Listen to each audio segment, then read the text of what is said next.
Ray Brown's Talkin' Birds. Made possible by the generous support of the Birdwatchers General Store, Orleans, Cape Cod. Birdwatchersgeneralstore.com. And by Vortex Optics, with the VIP warranty, their unlimited lifetime promise to keep you and your optic covered. Learn more at vortexoptics.com. And by Brome, where bird feeding meets innovation. Discover truly squirrel-proof bird feeders, all backed by lifetime care commitment. Learn more at brome.com. Good morning, afternoon, or evening, and welcome to our show number 989. Do we have any flamingo music? That kind of sounds like flamingo music. It's for a little update on the story of the return of American flamingos to the U.S. 2023's Hurricane Idalia likely swept up single flamingos in small flocks from Mexico and Cuba, blowing them to Florida. Flamingos sighted outside of Florida are typically dismissed as being escapees from zoos. But over the past year, there's been an incursion of apparently wild flamingos across the eastern half of the country. Records as far north as Wisconsin, 5 birds there, in fact, in a flock. Out to Kansas and most states east of the Mississippi. Latest sightings just this past week from the town of Dennis on Cape Cod and East Hampton on the east end of Long Island. So flamingos across America, and not just the plastic kind. We have a listener audio postcard today from a famous city on the shores of the Tiber River in Italy. But before we hear that one, we have a report from the rocky coast of Maine. Good morning, Ray. It's Kimberly and the students from Hog Island Audubon Camp in Maine. We're on Monhegan Island for spring migration. It's 5:45 in the morning, and we're listening to the dawn chorus and the repositioning of migration after a storm and a day of southerly winds. What you're hearing is the common yellowthroat, American robin, common grackle, red-winged blackbird, cedar waxwing, ringneck pheasant. And we're also watching and hearing blackpoll warblers, Carolina wrens, yellow warbler, magnolia warbler, Tennessee warbler, and the great crested flycatcher. Take a listen.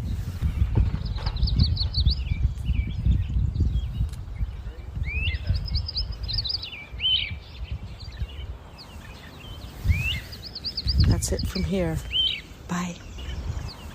Thanks, Kimberly, for that sweet report from Monhegan Island, Maine, the Hog Island Camp. That's a National Audubon program, and it is a wonderful one. You can find out about it. Just do a search for Hog Island Camp, H-O-G, Hog Island Camp, and you can get all the details. Meanwhile, Jeremy Nault is somewhere across the Atlantic. In fact, I know he is in Italy. Let's see just about where he is, looking at some birds. Hello, Jeremy. Hi, Ray. This is Jeremy from Rome. And back there you can hear a Eurasian wren that I just happened to pass by in this tree in Via Borghese. It's a pretty nice park here in Rome, not too far away from downtown. And every time I walk by this tree, he kind of just shouts at us. There's also some blackcaps around here. Some, I think they're European robins. I've seen a lot of them. This guy's been hollering at me ever since I got to this tree. He's pretty cool too. He's just sitting on a branch here, watching me and singing to me.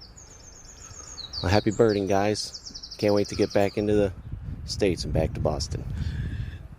All right, thank you, Jeremy, for that audio postcard from Rome. We love to get these postcards from wherever you are, including your backyard. Just record something on your smartphone, 30 seconds worth or so, maybe a little more, and just send the file to Ray at talkingbirds.com. Our mystery bird, a little bit repetitious, but that is our bird. This is a preview of our mystery bird contest coming along a little bit later on in the show. Our mystery bird is a member of the Columbidae family.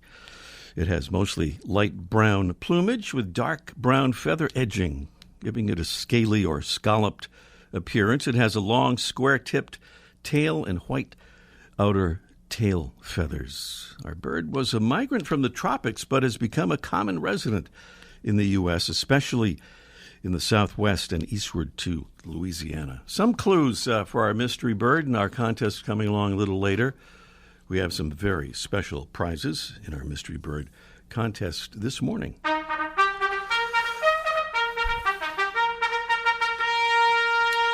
And we're happy to be able to salute new ambassadors every week, folks who are helping us spread the word about our show. And this time it's from Dan L. in Scituate, Massachusetts, who says, I'm a retired mute swan wrangler.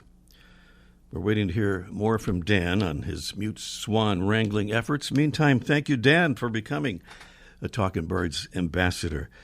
Our ambassadors really do help us spread the word about our show. So if you'd like to help us do that, the word about birds and conservation, just give us a holler, and we'll send you some cards that you can hand out at your leisure to friends and neighbors, co-workers, fellow birders and would-be birders. Just go to the Get Involved tab at the top of our homepage at talkinbirds.com to sign up. Still to come today, we'll hear from a man who exorcised some demons, overcame enormous physical challenges, and accomplished an unprecedented birding feat. And that's by bicycle, a record-setting North American big year. He's Dorian Anderson, and he'll be with us on today's show. A couple of weeks ago, our Mike O'Connor busted some bird-feeding myths, and he'll shatter a couple more today in a Let's Ask Mike segment, almost live from the archive. And up next, we'll return a bird to its proper family and listen to its almost operatic singing as we meet today's featured feathered friend.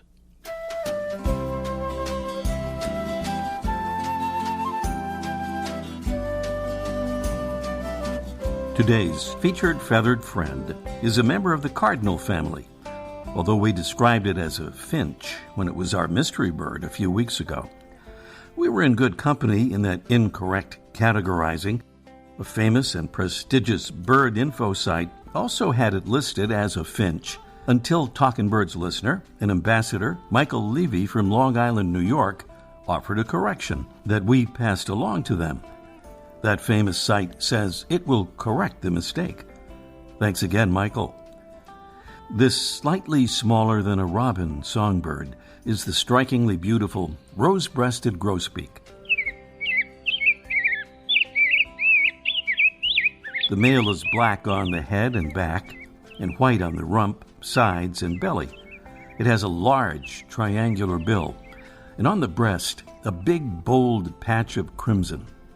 Its song is often described as sounding like a robin that has had some opera lessons. The female is strikingly different, with streaked brown upper parts, streaked buff-colored underparts, and yellow wing linings.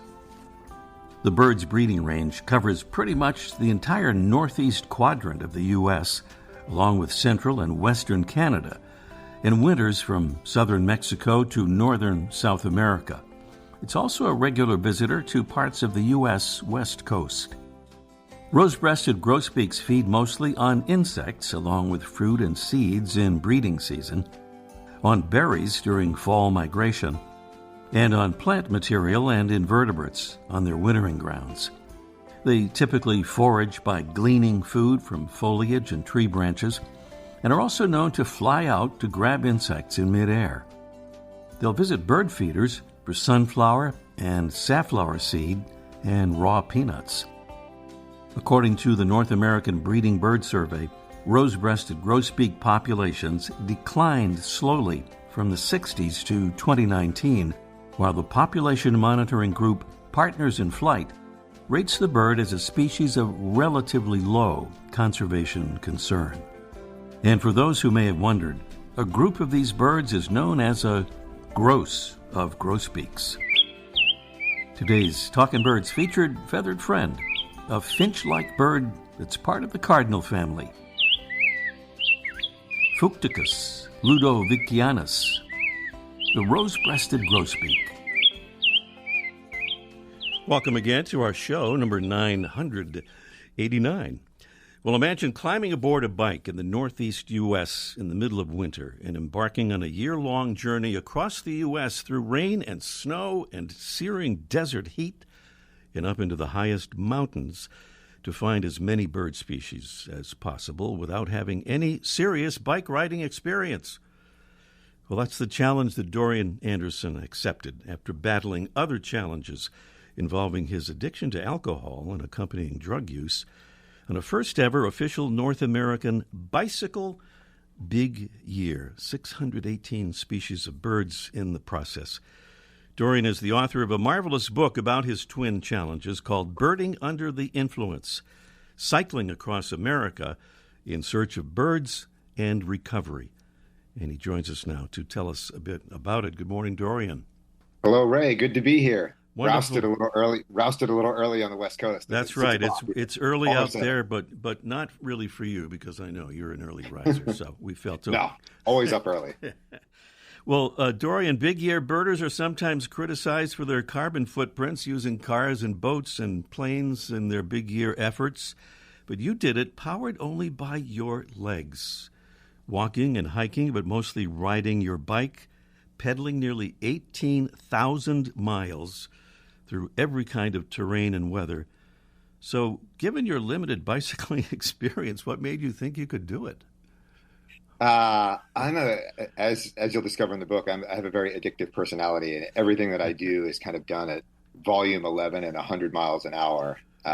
So I'm just one of these people that when I decide to do something, it gets done. So basically banking on my personality. I was also doing a lot of running at that stage, so I knew that I had at least some fitness base. Granted, I hadn't done a lot of cycling, but yeah, I just kind of knew and trusted myself that I could at least try to pull this off. All right. You had strong legs, and they were a lot stronger by the time you finished. Yeah, no joke. This big year. 12 months, and that means winter will inevitably be part of the experience. So how did you come to begin your trip by bicycle on the 1st of January in the frigid Northeast? Yeah, the only way, when you sit down and look at, I had to optimize the route. The route was all designed around like how many birds I could find. And I realized that if I didn't go to the Northeast, my total potential was 575. And that wasn't terribly exciting. But I realized if I started in the Northeast or ended in the Northeast, that I'd be able to get a lot of birds that I wouldn't be able to get in other parts of the country, things like king eider and thick-billed murre and glaucous gull and purple sandpiper and so on and so forth. So the decision to start in the Northeast was made because it would get me within the range to get 600 species. And that was a much more kind of nice round number to shoot at than 575. Yeah, and also it was the weather was even worse than you might have thought it would be when you started out, right? In terms of the temperatures. As far as I know, the January and February of 2014, I think, are the two coldest months on record in the northeastern United States. So I had 5 different snowstorms, and it actually didn't get above freezing for my first 28, 30 days on the bike. I think I had 5 minutes of 33-degree weather on January 6th or 7th. And then other than that, it was in the teens, single digits, teens and 20s for the entire first month. And that was heading south. Yeah. I was migrating too late at that stage, though. Well, how long did it take for you to decide that maybe this wasn't such a great idea after all? Or did that happen at all? Yeah, it took me a long time to make the idea got planted, I shouldn't say, the idea germinated in my head in November of 2012, but it took me until August or April of 2013 to decide to do it. And there's a lot of career and personal stuff that go into that decision, which people can read about in the book. But I realized quickly that what I was doing was challenging, but I also realized it was equally, if not more, rewarding than challenging. So there were moments when I had roadside meltdowns and was questioning what I was doing, but generally speaking, I was pretty committed to the track once I got going on the bicycle. Mm-hmm. Well, I've read the book, so I know about those meltdowns, and you're amazingly open in describing your reactions to some of them. Well, about 6,000 miles into your trip, Dorian, you were in Arizona's Chiricahua Mountains. I wonder if you'd read a section on page 108 that talks about how important birding had become in your life. Right. Okay. So I'm in the Chiricahua Mountains at this stage. I'm kind of walking around at night owling on my own. Okay, so seated on the Chiricahua log, alone in the Arizona darkness, I realized birding had assumed a significance I never imagined. It was my most enduring personal thread, my strongest connection to the wide-eyed child who'd walked these same roads and trails 2 decades ago. Overshadowed by academics and overrun by alcohol, the interest had survived. Now a resuscitated passion, it prescribed my transcontinental journey amidst my 30-something confusion. I've been too preoccupied with unwinding the past and managing the present to think about the future since I started pedaling, but I wondered what role birds and birding would play in my life beyond the conclusion of my adventure. I realized that perhaps the best way to maintain my passion would be to share it with others, perhaps as a birding guide or a conservation advocate, but I still had to survive another 230 days on the bicycle before any of the particulars could take shape. Birds and birding made me happy, and at that midnight moment, that was enough. Reassured that the future would resolve in due course, I retired to the research station and passed out. Well, you walked and pedaled away from a career as a neuroscience researcher and academic to pursue this amazing and unprecedented adventure, but not before you faced up to another monumental challenge when passing out was related to your alcohol addiction. Instead of being tired from riding, you tried AA twice without lasting success. So plunging into work really helped you stay away from alcohol and drugs, along with the support of someone who's a very big part of your book and your life. I wonder if you'd tell us about how Sonia helped make all of this possible. Yeah, I think that Sonia made not only my sobriety, but also the eventual bike trip possible. I think that it was, I had a relationship that I was in, and I was just kind of lying about my substance abuse to her and to myself continually, and eventually the behavior forced the one person who loved me more than I loved myself to leave me. And it was at that moment, not right at that moment, but in the wake of that moment, that I made the decision to get sober and keep the rest of my life intact. That would be my relationship being the price I would pay for that. But it ended up working out that we reconnected later, and she has been like an unbelievably important motivator. She's the most important person in the world to me. And like I said, between motivating my sobriety and then kind of lending me the strength to leave my career a few years later to go ride the bike, she's an incredibly important character in the book and just the sole focus of my life outside of birding. Well, getting back to birding, just as we wrap up here, we just have another minute. You're very much into birding, of course, now, and that has really become your professional life, right? Yeah, this adventure really did. I didn't realize the number of doors it was going to open. I knew that I'd have a cool story to tell, assuming that I lived. I didn't get run over, which was in question at points along my trajectory. But yeah, it's pretty cool. I've been able to do a lot of conservation consulting, some ecotourism consulting. I'm now, with a published book, officially an author. I lead tours for tropical birding, so I do birding and photo tours. So I'm traveling the world. I was in Thailand earlier this year, in Colombia, and I'll go back to Namibia and Botswana and spend a good chunk of the fall in Africa, which is the Southern Hemisphere spring. So yeah, it's awesome. It's really cool to be able to take people around and share my love for birds and adventure with them. And we don't do it on a bicycle. People always ask me, like, you running bicycle tours? Like, there's no bicycle involved. I still do a lot of bike birding. I'm actually going to go out bike birding whenever this interview is done. Right. But yeah, it's awesome. It's been a really cool, and now I get to do things like this where I get to kind of use my platform to get people fired up about birding and networking and so on and so forth. So it's cool. Really amazing. And it's hard to keep up with you, but how do people do it if they want to try?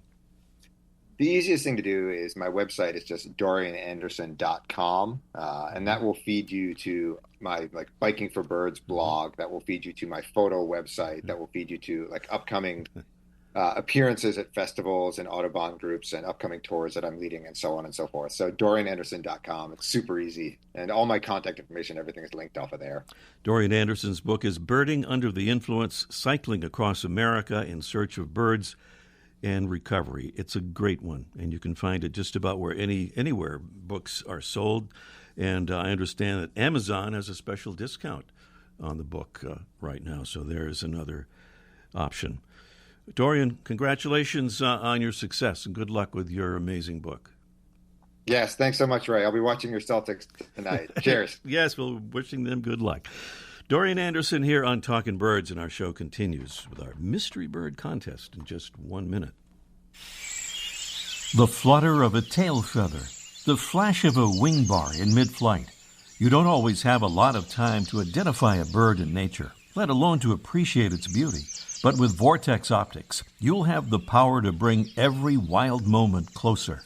When you choose Vortex, you're choosing to have a partner in the field as passionate about nature as you are. Whether you're spotting old friends on the backyard feeder or packing for a once-in-a-lifetime trip to add a few species to your life list, Vortex offers a full range of optics and optics accessories for every birder and every budget. And whether the birds are taking you to another state or another country, you're always covered by the Vortex VIP warranty, an unlimited lifetime promise to keep you and your optic covered. If you'd like to learn more, or if you need help choosing your next optic, give Vortex a call at 1-800-4VORTEX or visit vortexoptics.com. There it is again, our mystery bird. A member of the Columbidae family. We're saying that scientific name, otherwise we'd give it away, kind of. It has mostly light brown plumage with dark brown feather edging, giving it a scaly or scalloped appearance. Long square-tipped tail, white outer tail feathers, light brown coloring that helps the bird blend into its semi-arid surroundings. When disturbed, it will burst into flight with its whirring wings, making a rattling sound and revealing the chestnut color of its underwings and the white in its tail. A migrant from the tropics some time back, but has become a common resident in the U.S., especially in the southwest and eastward to Louisiana. Our mystery bird forages along the ground, plucking seeds from shrubs and grasses. It will visit backyard bird feeders with black oil sunflower or thistle seeds, as well as cracked corn and millet. Give another idea about our bird. That is our bird, and we have fabulous prizes, including from Brome Bird Care, the very special Mega 600 feeder with an extra-large tube that holds nearly 2.5 pounds of seed. Easy to clean and chew-proof, and includes the Brome seed ventilation system to keep the seed cool and dry, and comes with the Brome Lifetime Care Warranty. From our friends at Fresh Cut Paper, 5 fresh-cut paper bouquets, including bird-themed bouquets. These are so beautiful and have such a small carbon footprint is a thing we like to point out as well. Prizes on our mystery bird contest and a feather-friendly bird collision kit standing by if we get to our mystery bird bonus question. But the main thing is to call us as soon as you can, so we'll have time. 781-837-4900 is the number. A wrong answer could make you the winner nonetheless if no one gets the exactly correct answer. 781-837-4900 is the number. Meanwhile, almost live from the archive, it's Let's Ask Mike in just 1 minute.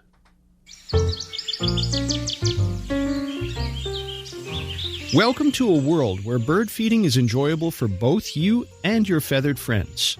Introducing Squirrel Buster Bird Feeders by Brome. Our innovative feeders are designed to keep squirrels at bay, ensuring that your garden birds get their fair share. And the best part? We offer lifetime care for every feeder, making your purchase worry-free. Transform your garden into a bird paradise and keep it that way forever. Sorry, squirrels, it's just for the birds this time. Visit Brome.com, BROME.com, to discover our full range of Squirrel Buster feeders and join the Brome family today. Brome, where birds come first, and our commitment to you lasts a lifetime. O'Connor at the famous Birdwatchers General Store here with another Mythbusters installment of Let's Ask Mike. Good morning, Mike. Good morning, Ray. Yeah, isn't that a program? Maybe we're getting copyrighted there. I don't know. Oh, the Mythbusters thing? Yeah. We might have to change that name. There's nobody here from the legal department right now, but we'll check with them on Monday. On Monday for sure. My notes here, it says you're talking about a myth concerning orioles and peas. Is that a misprint I got here? Right. Yeah. If they don't eat their peas, there's no dessert. Okay. A customer came in and said, had I ever heard about feeding Orioles? Like, we always feed Orioles oranges or nectar or grape jelly seems to be the big feed. But she heard that, and she had read that they'll also eat frozen peas. So not hearing that, I went out and got some frozen peas, and she did the same thing. And then we compared notes, and here we are, the neighbors always give me second looks when I go outside. Here I am with a container full of frozen peas and putting them outside. There he goes again. There he goes again, right. All the vegetarians in the neighborhood were eyeballing them, but as far as I could tell, the birds had zero interest. The catbirds picked them up, dropped them. But here's the interesting thing. The peas look beautiful for a while, but as soon as the sun hit them, they hardened up and lost all their color. They just kind of shriveled up and became totally unedible. They were hard, and I dumped them out, and I tried it a couple of times, tried them in the shade, and for days it didn't work, and I contacted the woman. She had the same results. So I don't know if I'd recommend it. Other people you see online say it worked. I would not recommend it. Save the peas for, your soup or your lunch and give them some jelly. Okay. That's all. The other thing I wanted to mention is goldfinches. Another person came in, and, when you see on a package of a goldfinch feeder or like a thistle feeder, it's always the bright breeding plumage males, which are stunning, and there might be as many 20 or more males on the package. And this person wanted to know, will you really get this many males at the same time? Where are the duller females? Or is this some kind of trick photography? Well, that's what I didn't know either, but I looked it up, and this could actually be true. There are often times when there's a lot of males at a feeder, because in the case of goldfinches, the female will sit on the eggs, and the male will bring her food. So he'll go out, get some food, give it to her while she sits on the nest and continues to incubate and protect the eggs. So there is a period during the year when the goldfinches, mostly the males, are out getting all the food for the family while the females protect the eggs. So, you could get a lot of males because they're gregarious. They feed in flocks. So a flock of 15, 20 beautiful male goldfinches on a feeder is quite possible. All right. And that's there you go. So whatever we call this, it's been busted or proven. All right. Well, thanks for explaining that. And about the Orioles and peas. Too bad I didn't think to play Give Peas a Chance during that, but maybe... we'll redo this in post. All right. We'll talk to you next week, Mike. Okay. Mike O'Connor, the famous Birdwatchers General Store, Cape Cod, Massachusetts. Meanwhile, here at the Mystery Bird Contest again, hear our bird one more time. Mostly light brown plumage with dark brown feather edging, giving it a scaly or scalloped appearance, a long square-tipped tail and white outer feathers. 781-837-4900 is the number to tell us what you think that bird is. And Neil has an idea down in the great state of New Jersey, one of the states, I think, where flamingos have been sighted recently. Good morning, Neil. Hello, Neil. I know Neil, I think we're trying to hear from Neil is trying to speak to us there. Are you there, Neil? Yes, I'm here. Great. Any flamingos around? Nope, not today. We're still looking for them. All right. Well, good luck with that, and good luck in our Mystery Bird Contest. You heard the clues there and the sound of our mystery bird, and you say, what, Neil? Is it a Inca dove? I think it is an Inca dove. In fact, I'm pretty sure of it. Inca dove is right. Neil, we're out of time, but stay on the line, and we'll arrange to send you all those nice prizes. Fantastic. Thanks, Rick. Okay. Love the show. Thank you. Thank you so much, Neil, in New Jersey, correctly identifying the Inca dove as our mystery bird. Next week, our own Freya McGregor will be with us to talk about an extraordinary project in which she is engaged. That's on our show next week. Thanks for being with us, and we'll see you then. The bird show. I like that. I love it. Ray Brown's Talkin' Birds. Made possible by the generous support of the Birdwatchers General Store, Orleans, Cape Cod. Birdwatchersgeneralstore.com. And by Vortex Optics with the VIP warranty. their unlimited lifetime promise to keep you and your optic covered. Learn more at vortexoptics.com. And by Brome, where bird feeding meets innovation. Discover truly squirrel-proof bird feeders, all backed by lifetime care commitment. Learn more at brome.com.